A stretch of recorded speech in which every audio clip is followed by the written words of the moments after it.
Hello again. So I had a slight interruption in my discussion on the previous video, so I decided to make another part in order to conclude the discussion that I was already making.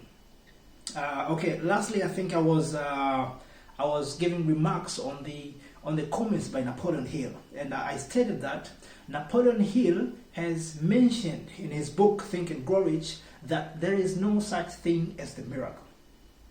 And Napoleon Hill believes that in the universe there are laws which govern everything and the way it operates. From the gravity, law of gravity itself, law of electricity, law of light, everything is governed by that. Even yourself, your life, he believes is being governed by the laws.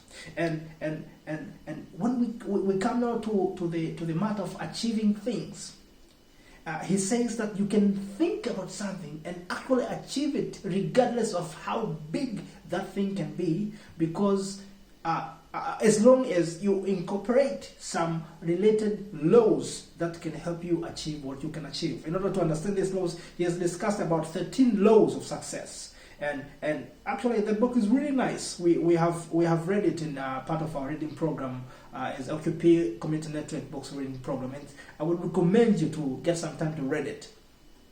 But the point is, in the beginning I was also quite skeptical, like why would he say such a thing? Because the word miracle is one of the key words, especially when it comes to Christian religion. I mean, it's the word which is very popular. It's being used here and there. But when you say there is no such thing as a miracle, what do you mean? Because we believe Jesus performed the miracles and stuff like that. But later on, I came to understand. And the way I understand now is that a miracle is a miracle because we as men and women, as human, thought it was impossible until we saw it being done. That is what we call a miracle. But on the side of God, or on the side of Jesus himself, as I believe, that it was not a miracle.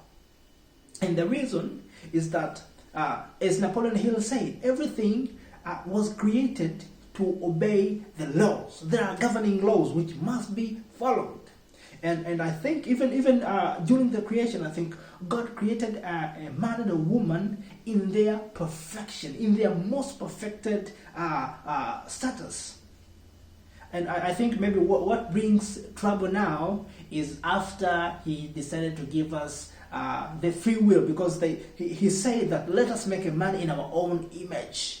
And I mean, to be like God, to have that free will of deciding for the things. I think this is what that started to bring problem, that we are free to choose what we want to do. We are free to choose what we want to think.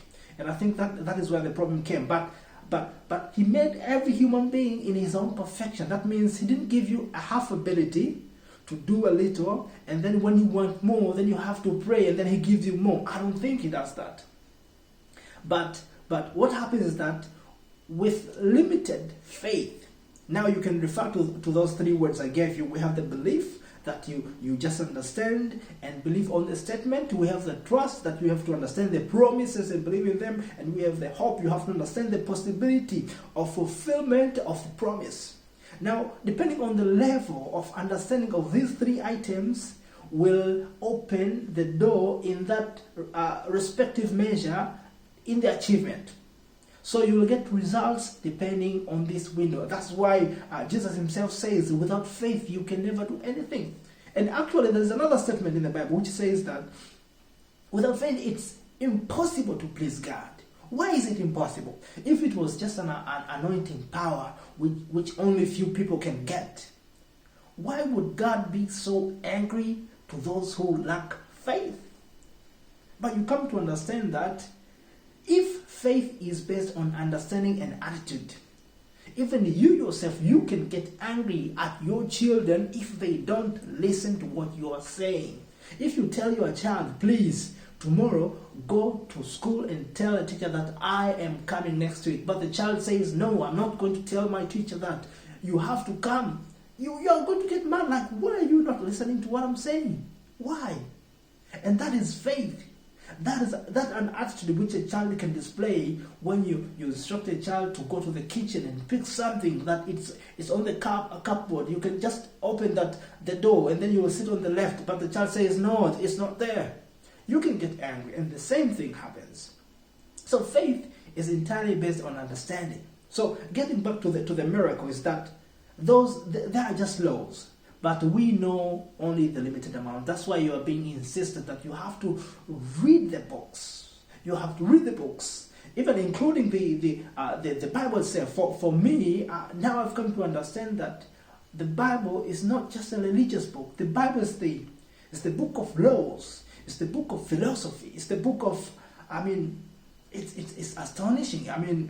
I've even seen some other speakers who, of course, they claim, even Napoleon Hill himself, he doesn't acknowledge the existence of God openly, but for him, he believes there is only a central intelligence, something like that.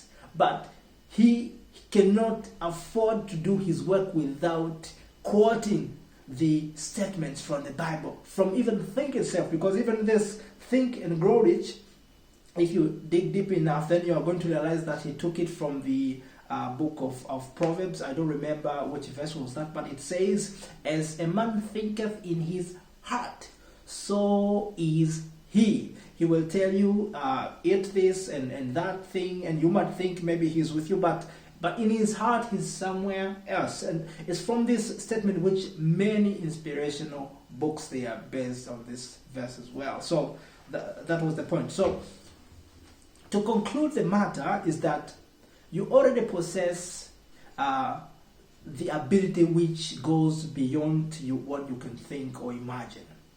But the level of your execution will depend on what you think is possible within your area.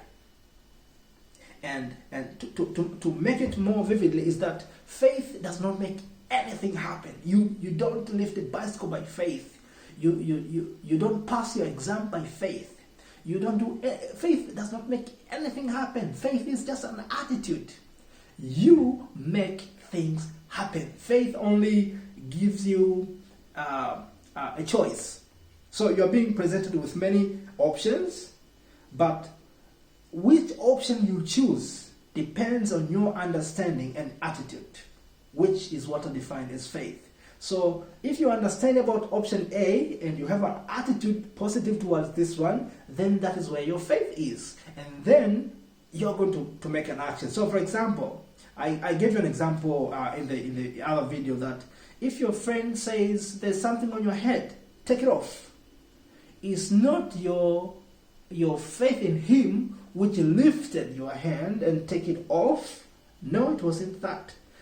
Your faith in him only made you believe in him, and then you allowed yourself to do what he is asking. All right?